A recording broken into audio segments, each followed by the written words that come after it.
ئۆپەراسیۆنە فراوانەکەی پێشمەرگە ناوچەیەکی بەرینی لە سنووری کوڵەجۆ و خانەقین و کفری و غەڕە و خورماتوو گرتەوە.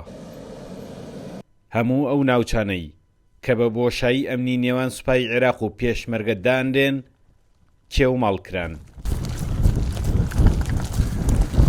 دیارە پێشتر ئێرە شوێنی ئاڵاسپیەکان بووە، ئاڵە ڕەشەکان بووە، هەر هێزێکە هاتبێت دژی بە کوردستان و عێراق بۆ هاتو لێرە حەساوەتەوە. ئێمە توانیمانە بەم دەرچوون و بەم مدەهەمانە لە ناوچەکان بیانتارینی.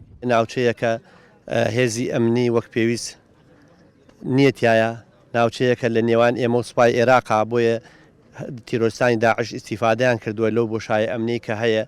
ئێمەش بەپێی ئەو بەرنامانەی کە لە کۆبنەوەکانی ڕابردوو دانرابوو لە نێوان ئێمە و سوپای عێراق ئێستاکێ دەستمان کردو بە کێوماڵ و پشکنینی ناوچەکەش ناوچەی زەنگاباد و دەوروبەری کوڵەجۆ هەتاوە کۆچێتەوە خدران و تا ئاوایی سەی و هەموو ئەو ناوچانی کە دیاری کراوە ناوچێکی بەرفراوانە. هێزی دژە تیرۆر کە هاوکات لە شانبەشانی ئێمە بووە بە هێزێکی چاک بە تیارەی درۆن بە هەموو جۆرە چەکێکەوە بەشداری ئۆپراسیۆنەکان کردووە و دەستگای تەندروستی پێشمەرگە بە هەموو کارمەندەکانی و ئالیاتیان بەشداری بوونە و هەندە پشتیوانی دوو هەندەسەی سەربازیان کە لەگەڵمان نابوونە دەورێکی زۆر باشیانە بووە.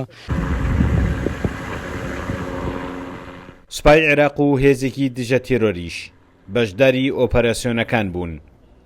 لە چەند ناوچەیەکدا ئەو شوێنانش تێکدران کە گومانی بوون بە حەشارگەی داعشیان لێکرا.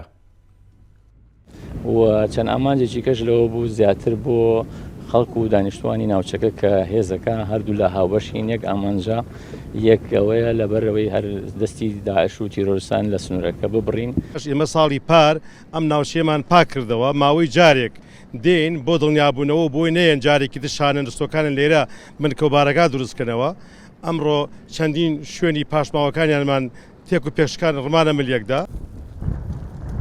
داعش هیچ پێگەیەکی لە ناوچەکانی ژێر کۆنتڕۆڵی پێشمەرگەدا نەماوەتەوە. ئەم ئۆپەراسیۆنانەش پەیامێکی ڕوونە کە چیتر دەلاقەیەک بۆ جوڵەی تێرۆریستی نامێنێتەوە.